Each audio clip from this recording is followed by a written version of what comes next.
देखो तो कैसे सो रहे हैं। आज मोनी बाबा ने दोनों के हाथ में एक एक फूल रखकर आशीर्वाद दिया। ऐसा लगा जैसे कह रहे हो कि इन दोनों को कभी अलग मत करना। इन्हें कौन अलग कर सकता है माँ जी? कहने को तो गुड्डी मेरी बेटी है, मगर उसका रहना खाना सोना सभी तो आपके यहाँ होता है। बहू, तूने भी तो राजू की माँ के मरने के बाद राजू को गुड्डी से अलग थोड़ी जाना है। बच्चे तो बच्चे, बाप रे बाप। जरा इनसे तो पूछिए, इन्हें अपने घर खाना खाए हुए कितने दिन हो गए? अरे भाभी, इसे तो दांत काटी रोटी वाली दोस्ती कहते हैं। अरे कैसी दोस्ती की बात कर रहे हो तुम? गांव छोड़ के शहर जा रहे हो। माँ जी आप इसे समझाती क्यों नहीं? अबे उल्लू, ना समझ तू है, मैं नहीं। मैं कहता हूं तू भी मेरे साथ शहर चल। मिट्टी में से सोना निकालने वाला जमाना गया। अब तो सीमेंट और कंक्रीट सोना उगलते हैं। लेकिन खाते तो लोग आज भी अनाज ही हैं। कंक्रीट सीमेंट और सोना नहीं। और ऐसे ही अगर लालच में आकर सारे किसान लोग शहर चले गए तो रोटी कहां से खाओगे, अनाज कहां से आएगा? अरे भैया, मैं दूसरों की नहीं, तेरी और मेरी बात कर रहा हूं। हमें दुनिया का नहीं, अपना भविष्य देखना है, अपने बच्चों का भविष्य देखना है। मैं तो यहाँ ईंटों की भट्टी जला जला के तंग आ गया हूँ। शहर जाऊंगा, ईंटों पे ईंट लगाऊंगा, बिल्डिंगें बनाऊंगा। तू साथ रहेगा ना, अपनी दोस्ती भी सीमेंट कंक्रीट की तरह पुख्ता हो जाएगी। अरे छोड़ो यार, अगर तू शहर चला गया ना तो मेरी तेरी दोस्ती खत्म। मैं ये दोस्ती तोड़ दूंगा। अच्छा, तू दोस्ती तोड़ देगा? अरे जा जा, तू क्या दोस्ती तोड़ेगा? दोस्ती तोड़ूंगा बच्चों मैं। अरे क्या पागलपन शुरू कर दिया है तुम लोगों ने? है हाँ माँ, मैंने तो सोच लिया। क्या? आज से हमारी दोस्ती खत्म। चल हट। भाई साहब, ये आप क्या कह रहे हैं? हाँ भाभी, अब ये दोस्ती नहीं चलने की। अरे माँ जी, लगता है ये कुछ पागल हो गया है। डॉक्टर को बुलाऊं? अरे पागल मैं नहीं हो गया, पागल हो गया तू। मैं हो गया हूँ? जी हाँ। कैसे? अच्छा ये बता, समधियों में कभी दोस्ती होती है? समधी? अरे हाँ, स्वयं तुमने माने क्या कहा? आज मोनी बाबा ने बच्चों को आशीर्वाद दिया। अगर तुम्हारी गुड्डी और मेरे राजू की शादी पक्की हो जाए तो हम समधी हुए या नहीं हुए? बड़ी अच्छी बात सोची है तुमने। भाई साहब, आप क्या कह रहे हैं? मुझे तो यकीन नहीं हो रहा। हाँ भाभी, मैं सच कह रहा हूं, मैं वचन देता हूं। तो फिर खड़े क्या देख रहे हो? आओ सामने आओ, गले मिलो। अरे तुम आगे बढ़ो, बेटी वाले तुम हो कि मैं हूं? ठीक कहता है। आता हूँ राजा की आएगी बारात, राजा की आएगी बारात। रुपए कमाने के लिए तेरा बाप गांव छोड़कर शहर आ गया।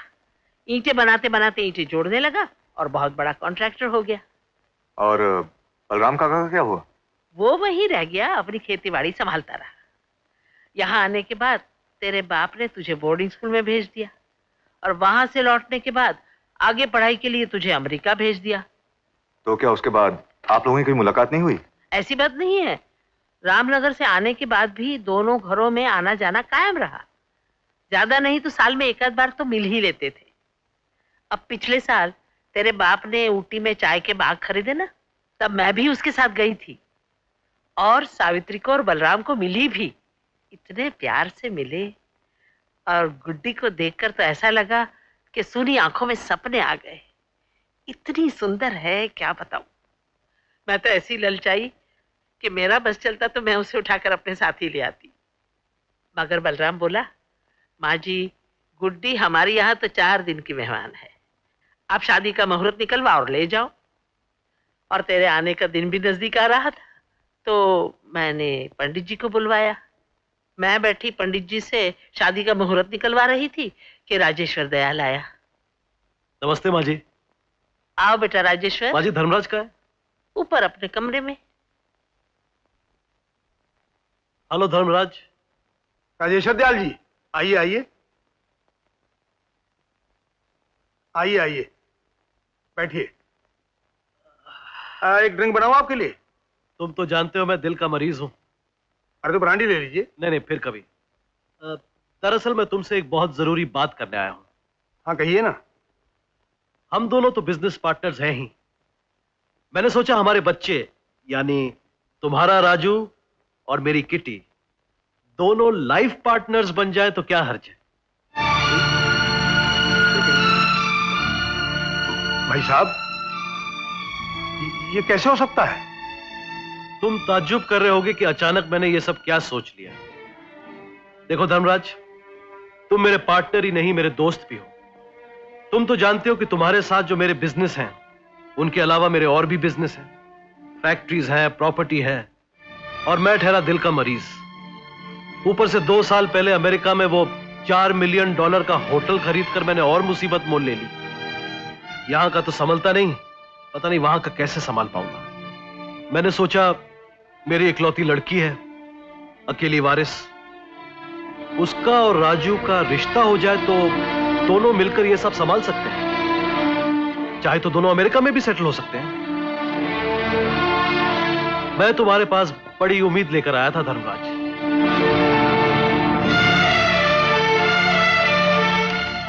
मैंने दोनों के नाम वसीयत भी तैयार करवा ली है। ये देखो।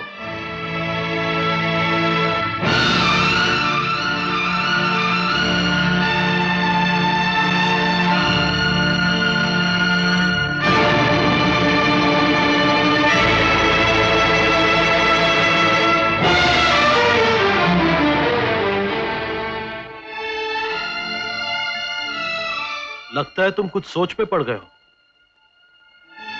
देखो, अगर कोई अड़चन है तो बता दो, हम दोनों दोस्त हैं। अगर मना कर दोगे तो आई वोंट माइंड, मगर सब सोचा हुआ बिखर जाएगा।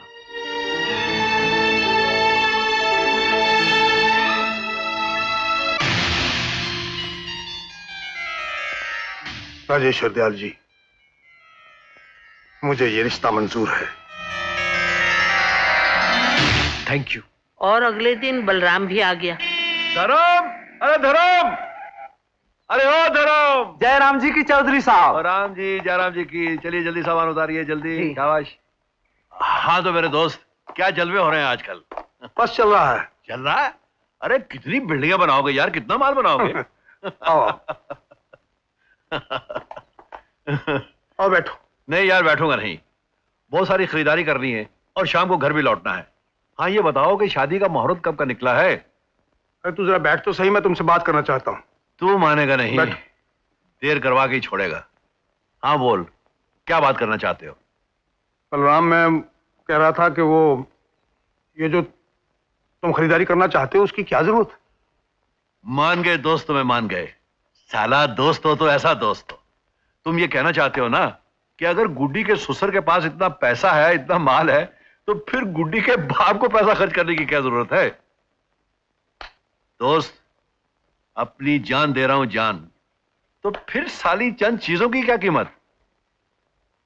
वो बात नहीं है बलराम। दरअसल गुड्डी और राजू के रिश्ते में कुछ अड़चन आ रही है। क्या अड़चन है? उनकी कुंडली नहीं मिल रही क्या? अरे साली, कुंडली मिले ना मिले क्या बात है? अरे हमारे दिल तो मिले हुए हैं ना। बलराम, राजू और गुड्डी का रिश्ता नहीं हो सकता और ना ही होना चाहिए।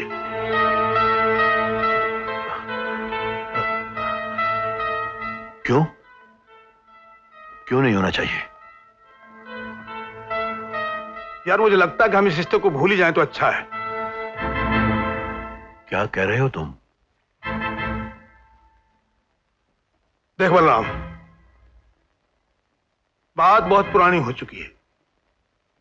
बच्चे बड़े हो गए, ठीक है, बचपन में उनका आपस में लगाव था, लेकिन बड़े हो जाने के बाद भी वो लगाव रहे, ये कोई जरूरी तो नहीं। और फिर राजू अमेरिका से पढ़कर आ रहा है। वहां की तहजीब, वहां का तमद्दन, वहां के ख्यालात, वहां का रहन सहन, गुड्डी के साथ उसकी निभ सकेगी, मैं कुछ कह नहीं सकता। ये बातें तो तुम कई साल पहले भी कह सकते थे, फिर आज ये सारी बातें कैसे याद आ गई? अब मैं तुझे कैसे बताऊं यार, अपना बेटा है, कहते हुए भी शर्म आती है। मगर तू तो मेरा यार है, तो इससे कैसी शर्म? मैंने सुना है कि वो किसी अमेरिकन लड़की में इंटरेस्टेड है और वहीं सेटल हो जाना चाहता है। अब गुड्डी जैसी तेरी बेटी यार वैसी मेरी बेटी। मैं जानबूझ के उसको राजू के पल्ले बांध दूं, उसकी जिंदगी खराब कर दूं? तू गुड्डी की फिक्र मत कर, ये बता कि तेरी मर्जी क्या है। देख बलराम, राजू मेरा इकलौता बेटा है, मैं उसकी मर्जी के खिलाफ क्या कर सकता हूं? और ज्यादा जोर लगाऊंगा तो लड़का हाथ से निकल जाएगा। उसे तो मैं कुछ कह नहीं सकता, मगर तू तो मेरा दोस्त है यार, तू तो मेरी मजबूरी समझ सकता है ना? समझ गया, तेरी सारी मजबूरी समझ गया। मैं जानता था कि तू जरूर समझ जाएगा। और फिर गुड्डी का क्या है, तो कोई और लड़का देख, बाकी मैं सब संभाल लूंगा।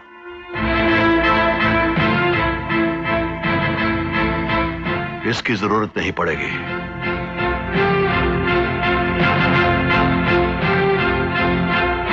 मैंने सब सुन लिया है धर्म। मेरे जीते जी ये फैसला तूने कैसे किया? मां तू बीच में मत बोल। राजू के लिए अच्छा क्या है बुरा क्या है मैं अच्छी तरह जानता हूं। मैंने जो भी फैसला किया सोच समझ के किया है।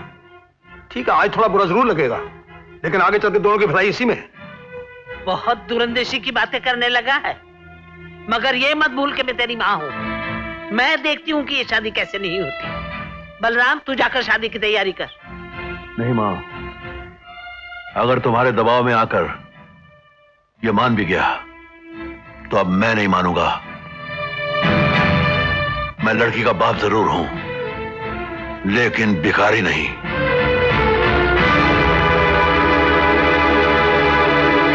और फिर बलराम चला गया।